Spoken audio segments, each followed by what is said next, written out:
Hey everyone, and welcome back. AI is like the hot topic these days. It's everywhere. Yeah, it's pretty crazy, right? It is, and today we're doing a deep dive into it, all right? Trying to figure out how this wild AI world is going to impact, like, your job and your life and even, like, how you see the world and stuff. It's definitely more than just like a tech thing at this point. Totally, yeah. Like, we've got Elon Musk's crazy interview. What else? Oh, Adobe is launching some new AI tool for video editing. Yeah, Firefly. Firefly, yeah, and even the Robinhood CEO's got some thoughts on how AI is going to shake up the world of finance. It's fascinating stuff. So are you ready to dive in? Let's do it. Okay, so first up, Adobe Firefly. It's this AI tool where you can like create videos just from like a text prompt and even like an image. Yeah, you give it like a description or a picture and boom, it makes a video for you. It's pretty wild. And the price is insane, like 10 bucks a month after you like test out a couple of videos. Yeah, that's what blew me away. I mean, it's making this powerful tech available to like everyone, not just like big companies. Totally. And I have to ask, like, could you see yourself using something like this? What would you even make? Oh, tons of stuff, like marketing videos for my business or even just like fun little projects with my kids. I mean, the possibilities are endless. That's so true. Okay, so we see these tools becoming more accessible, and the implications are pretty huge, right? Like, I was reading about this analyst who's saying that all this AI stuff is going to be a massive win for companies like NVIDIA, Yeah, the more AI tools we have, the more demand there is for the kind of powerful hardware that NVIDIA makes, like their chips and stuff. right? Because AI needs a lot of computing power to, like, actually work. So does this mean that this whole AI boom isn't just hype? Like, are we actually seeing real economic impact already? Oh, absolutely. I mean, if companies like NVIDIA are investing heavily in AI, it's a pretty clear sign that they believe this is the future, not just some passing fad. Okay, so speaking of the future, let's talk about Elon Musk. Have you seen this picture of him at the World Government Summit? Yeah, what's with the White House tech support shirt? Right, it's like this hilarious juxtaposition. You've got this billionaire tech CEO known for like pushing the boundaries of innovation, doing tech support. Well, it's actually not as random as it seems. He was involved in the Trump administration for a bit. Really? I didn't know that. Yeah, but his focus was on like government efficiency. He wanted to apply his like business and tech expertise to streamline processes, reduce bureaucracy, and basically modernize outdated systems. So instead of like advising on Mars missions, he was trying to make the government run more like a well-oiled machine. Exactly. He's all about efficiency. And he believes that a more efficient government ultimately benefits everyone like us. How so? Well, he argues that it could boost the economy, lower interest rates, and lead to better public services for everyone. Okay, I get it. It's like if the government wastes less money, it can do more good for the people. Makes sense. Yeah, that's the idea. Interesting. Okay, so that's Musk and government efficiency. But let's talk about his bigger vision for the future. Like he's talking about this world where we have Tesla's humanoid robots working alongside AI. Oh, yeah, he believes that could lead to an abundance of goods and services where anyone can have like anything they want. It's like a sci-fi utopia. But how would that even work? Well, he thinks AI and robots could automate most of the work, leaving humans free to pursue like whatever they're passionate about. I mean, that sounds awesome in theory, but what about all the people who lose their jobs to robots? What happens to them? That's a really important question, and honestly, one that nobody has a clear answer to yet. Like, what skills are going to be valuable in a world where AI can do pretty much anything? It's a mind-bending concept. And speaking of mind-bending, have you heard of The Culture? It's this sci-fi book series that Musk actually referenced in one of his talks. Oh, yeah, Ian M. Banks. It's a wild series. So basically, The Culture portrays this future where AI manages all the resources and humans are just free to like chill and explore their interests. Yeah, pretty much. It's like a post-scarcity society where like money might even become meaningless. It really makes you think about the possibilities and like the potential pitfalls of super advanced AI. It does. Okay, so it seems like Musk is pretty optimistic about the potential of AI. Yeah, but he's not naive about the risks either. One of his biggest concerns is bias. Like what happens if AI is trained on flawed data? Oh, right. He talked about that in his interview. It's kind of creepy, actually. Like, he gave this example of AI choosing to misgender someone rather than risk starting a nuclear war. Yeah, or Google's Gemini AI generating these historically inaccurate images because it was programmed to prioritize diversity.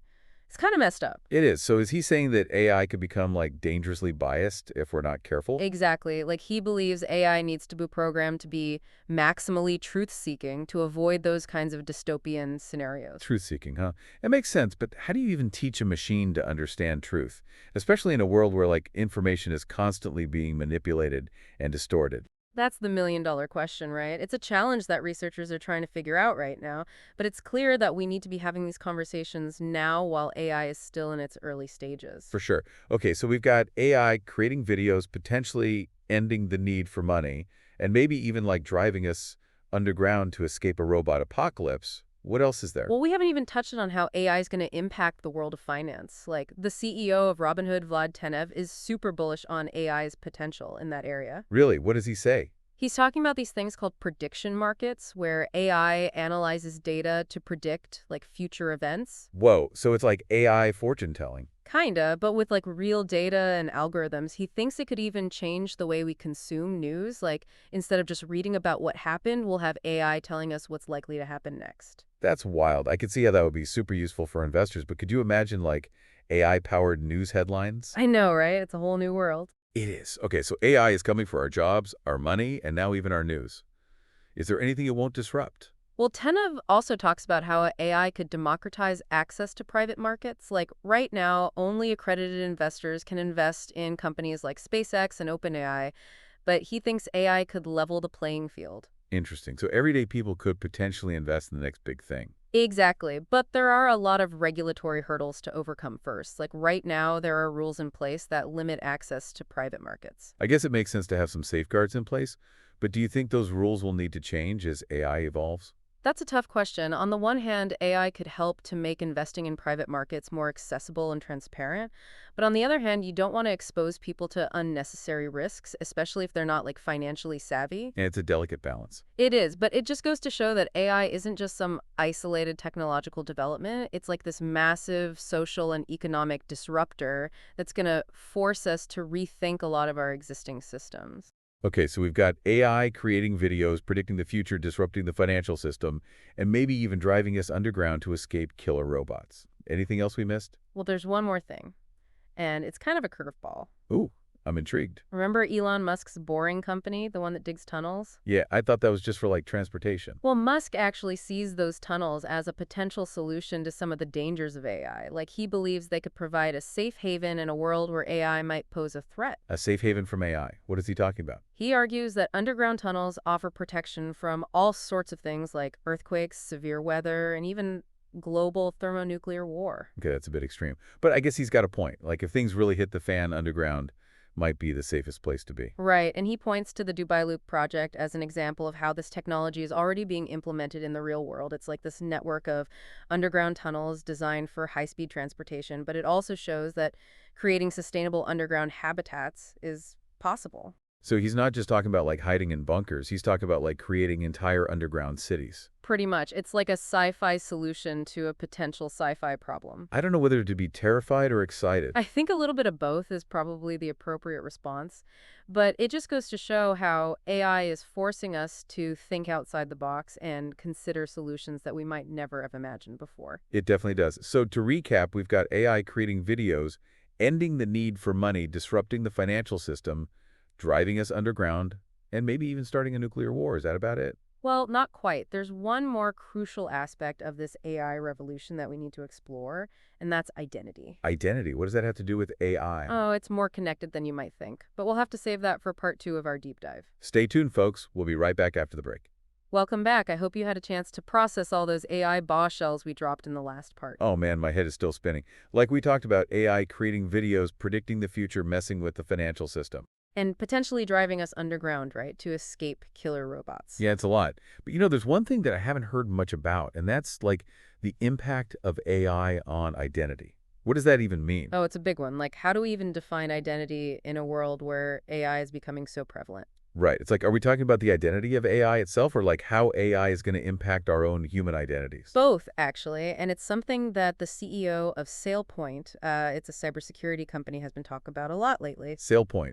Cybersecurity. What does that have to do with AI? Well, they specialize in what's called identity security. So basically making sure that the right entities, whether they're human or AI, have access to the right data and systems. Okay, so it's like digital bouncers for the AI age, making sure the robots don't get into the wrong club. Ha ha, yeah, something like that. But seriously, it's a huge issue. Like, as AI agents become more prevalent, we need to think about how to manage their identities and permissions, just like we do for human users. I never thought about it like that. But it makes sense. Like, What if an AI system gets access to sensitive data like financial records or medical information? That could be disastrous. Exactly. And it's not just about protecting data from malicious AI, it's also about making sure that AI systems are interacting with each other in a safe and secure way. So like preventing an AI traffic light from causing chaos by like giving everyone green lights at the same time. Well, in theory, yes. It's all about control and trust. Like, how do we know that an AI system is who it says it is and that it's authorized to do what it's doing? I guess it's like with human identities. We have passports and driver's licenses and all these systems to verify who they are. But how do you do that for an AI? That's the big question. And SailPoint's CEO, Mark McLean, he uses this analogy that I think is pretty helpful. He says to think about a building with security checkpoints. Okay, I'm picturing it like a big office building with security guards and those metal detectors and stuff. Right. So authentication is like showing your ID to get in. But once you're inside, there's still the question of where you're allowed to go and what you're allowed to do. That's authorization, and that's what SailPoint's software helps to manage. So they're not just checking IDs at the door, they're also making sure that the AI doesn't like wander into the CEO's office or start messing with the company's financial records. Exactly. And as we have more and more AI agents and systems, this kind of granular access control becomes crucial. It's no longer just about securing human identities. It's about managing a whole new class of digital entities. It's like we're creating this whole new digital society with its own rules and regulations, and we need to figure out how to govern it before things get out of control. Exactly. And that brings us back to something that Elon Musk has talked about a lot, which is the importance of aligning AI with human values. Right, like he keeps saying that AI needs to be truth-seeking. But how do we even teach a machine to understand truth? Especially in a world where information is so easily manipulated. It's a tough one for sure. I mean, truth can be subjective, right? What's true for one person might not be true for another. That's true. And AI systems are trained on data, which is created by humans who have their own biases and perspectives. So how do we make sure that AI isn't just perpetuating those biases? Well, Musk argued that AI shouldn't be programmed to avoid offense at all costs. Like, he thinks it's more important for AI to be honest, even if it means challenging our assumptions or making us uncomfortable. I can see how that could be controversial. But I also kind of get it. Like, if we're constantly shielding AI from anything that might be offensive, are we really teaching it to understand the nuances of the real world? Right. And Musk was pretty critical of Google's Gemini AI, which was programmed to prioritize diversity in its outputs, even if it meant sacrificing accuracy. Oh, yeah. I remember that example he gave about Gemini generating, like, historically inaccurate images of famous figures just to meet diversity quotas. Yeah, it's like, are we prioritizing political correctness over objective truth? And if so, what does that mean for the future of AI? It's a tricky question, but it seems like we need to find a way to balance those two things. Like, we want AI systems that are fair and inclusive, but also grounded in reality and capable of discerning truth from falsehood. Absolutely. And that's going to require a lot of careful thought and consideration from AI developers, ethicists, policymakers, and really all of us. Yeah, this is definitely a conversation that needs to happen on a societal level. Okay, so earlier we talked about how AI could democratize access to private markets, allowing everyday investors to invest in companies like SpaceX and OpenAI. Sounds great in theory, but are there any potential downsides? Well, yeah, like investing always carries risks, and private markets can be particularly volatile. So while AI could open up these opportunities to more people, it's also important to make sure that those people are properly educated about the risks involved. That's true. Like, you don't want someone betting their life savings on some AI-powered investment scheme without understanding the potential consequences. Right. And there's also the question of regulation. Like, should there be rules in place to protect investors from making unwise decisions based on AI-driven recommendations? It's a tough one, because on the one hand, you want to encourage innovation and allow people to take risks if they want to, but on the other hand, you don't want to see people get taken advantage of. Exactly. And this is where things get really complicated because AI is evolving so rapidly that it's hard for regulations to keep up. Yeah, it's like a constant game of catch-up, but it seems like every solution creates new challenges. That's the nature of progress, especially when you're dealing with technologies that have the potential to fundamentally change the world, like AI does. I guess it's up to us to figure out how to navigate those challenges and make sure that AI is used for good, not for evil. Absolutely. And I think the first step is to be aware of the potential risks and benefits, to be informed, to ask questions, and to have those difficult conversations about the future we want to create. Well said.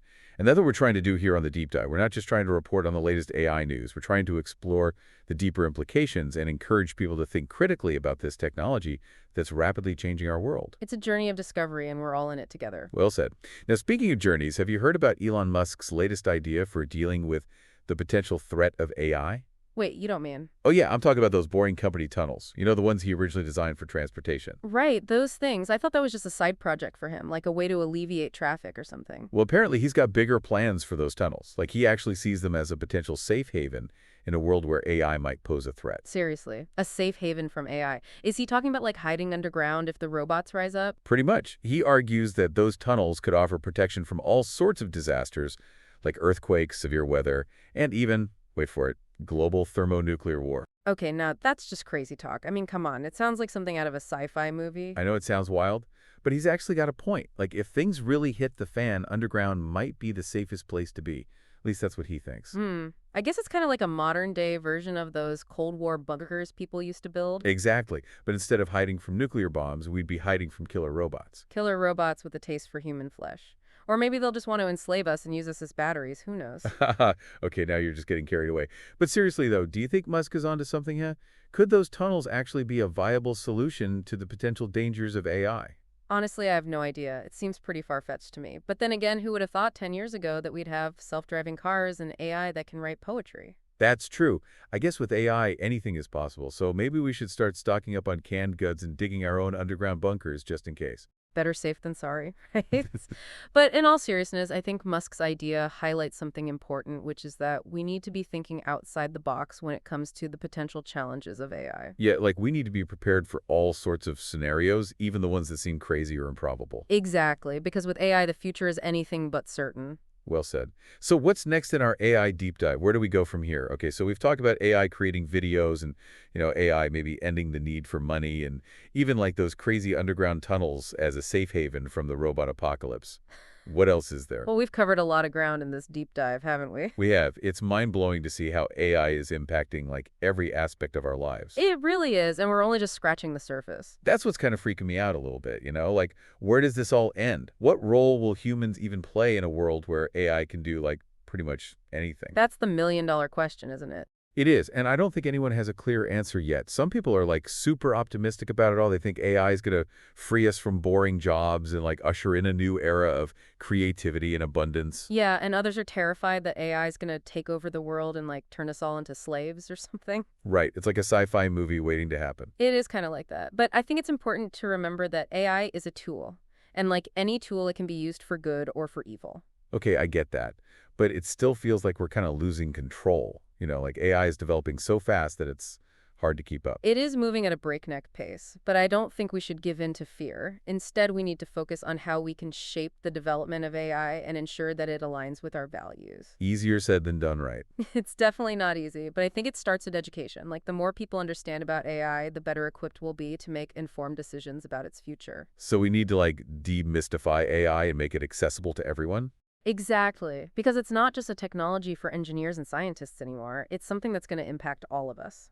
Okay, so education is key. What else can we do?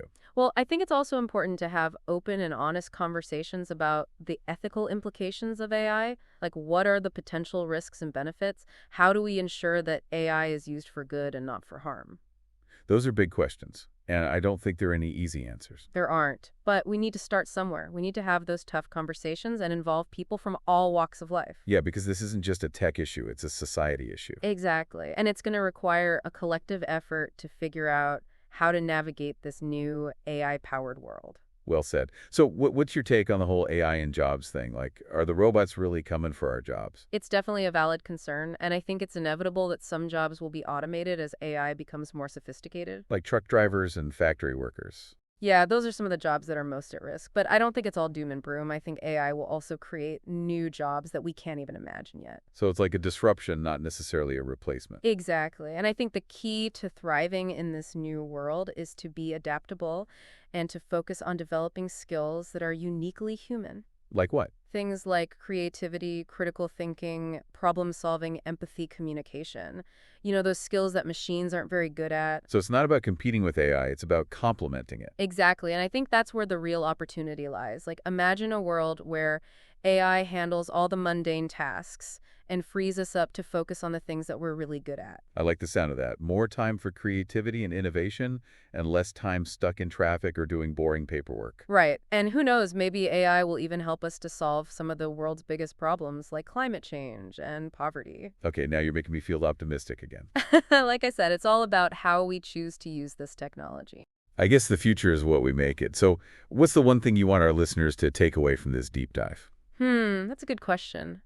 I think the main takeaway is that AI is a powerful force that has the potential to transform our world in both positive and negative ways.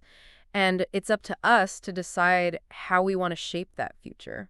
Well said. And I think that's a good place to wrap things up. I agree. So to all our listeners out there, thanks for joining us on this deep dive into the world of AI. It's been a wild ride. And remember, the future is not predetermined. It's up to us to create the world we want to live in. Absolutely. So keep learning, keep questioning, and keep exploring. And until next time, keep diving deep.